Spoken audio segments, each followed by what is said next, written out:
The burnout epidemic, and why a pizza party cannot fix it.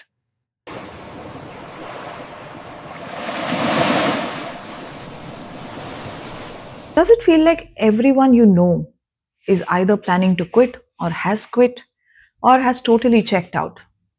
Well, then you're not crazy. You're definitely not alone. Since 2020, the burnout numbers are staggering.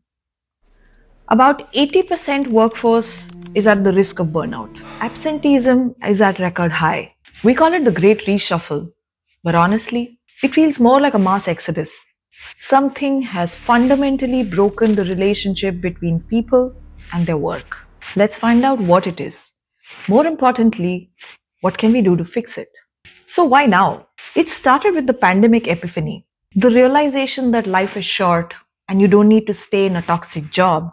But then came the aftershock. Companies figured they could do more with less, leading to an endless understuffing doom loop. And remote work, while great, dissolved boundaries. Now, office was in your pocket 24/7. We call it digital tethering. But there's a massive factor that took workplace whispers to a global roar: social media. Social platforms created a permission to leave. You scroll TikTok and come across quit talk, Instagram, quit that job, where people are filming their resignations in real time. Or you see the lazy girl job trend, where mental health is prioritized over hustling.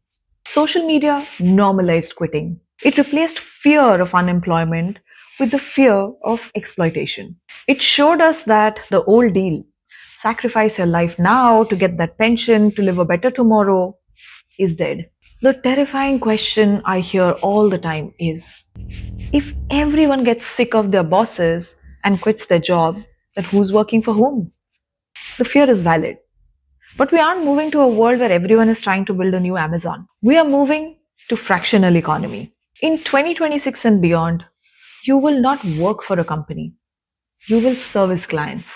Instead of one boss, you will work for 5 different companies you provide skills to on a contract, while shifting from employee employer relationship to provider platform relationship. You become a team of one with the support of AI tools. The work still gets done, but the power dynamics are flipped completely. But what if your company wants to keep talent? Or you don't want to go freelance and probably avoid burnout still?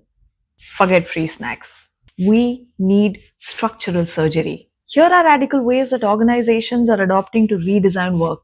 Number one, the energy budget. Stop treating humans like machines that linearly work from 9 to 5. We are cyclical. So organizations are now adopting the chronotype matching. Night owls don't have to attend meetings at 9 a.m. Early risers can finish by 3. They match work to biology, removing any friction that causes exhaustion. Number two, internal side quests. Burnout often comes from boredom. Forward thinking companies are creating internal marketplaces, which means you do 70% of the time the job that you're hired for, and 30% of the time you can bid for projects in different departments. It's variety for entrepreneurship without the risk of losing your job. Number three, my favorite, the sprint and sabbatical cycle. Modern work feels like a marathon run at sprinter's pace. It never ends. The fix is a 6 and 1 work model. 6 weeks of high intensity sprints and then a week of mandatory cool down. Zero meetings, zero deadlines. Recovery becomes a business requirement, not a luxury. The bottom line is, burnout is not a time management problem. It's a power problem. The future of workplaces belongs to people and organizations bold enough to reclaim that power and redesign their systems that actually serve humans instead of crushing them. Which one of the solutions are you going to implement at your workplace? Or do you have better ideas? Do let me know.